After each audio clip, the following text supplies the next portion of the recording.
ബംഗ്ലാദേശിൽ ഹിന്ദുക്കൾക്കും ക്ഷേത്രങ്ങൾക്കും നേരെ ബുധനാഴ്ച നടന്ന ആക്രമണങ്ങളെ അപലപിച്ച് ബിജെപി നേതാക്കൾ. ഉടൻ ഇന്ത്യൻ സർക്കാർ അവർക്ക് സഹായം നൽകണമെന്ന് മുതിർന്ന ബിജെപി നേതാവ് എൻ രാംചന്ദർ റാവു ആവശ്യപ്പെട്ടു. സംശയമില്ല, ഇതവരുടെ ആഭ്യന്തര കാര്യമാണ്. അവരുടെ രാജ്യത്തിന് അതിൻ്റെതായിട്ടുള്ള പ്രത്യാഘാതമുണ്ട്.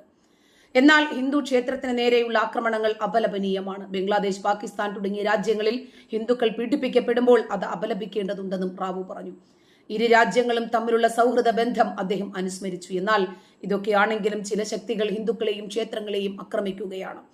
എല്ലാവിധ സഹായവും ഇന്ത്യ നൽകണം. മാനവികത മാനിക്കപ്പെടേണ്ടുന്ന വിഷയമാണെന്നും അദ്ദേഹം കൂട്ടിച്ചേർത്തു. അതേസമയം ഷെയ്ഖ് ഹസീന ബംഗ്ലാദേശ് പ്രധാനമന്ത്രി സ്ഥാനം രാജിവെച്ച് രാജ്യം വിട്ടതിന് തൊട്ടു പിന്നാലെ ഒരു ഇടക്കാല ഭരണം രൂപീകരിക്കുന്നതിന് വഴിയൊരുക്കുന്നതിന് വേണ്ടി രാജ്യത്തിന്റെ പാർലമെന്റ് പിരിച്ചുവിടുന്നതായി പ്രസിഡന്റ് മുഹമ്മദ് ഷിഹാബുദ്ദീൻ പ്രഖ്യാപിക്കപ്പെട്ടതായി ധാക്ക ട്രിബ്യൂണൽ റിപ്പോർട്ട് ചെയ്തിട്ടുണ്ട്.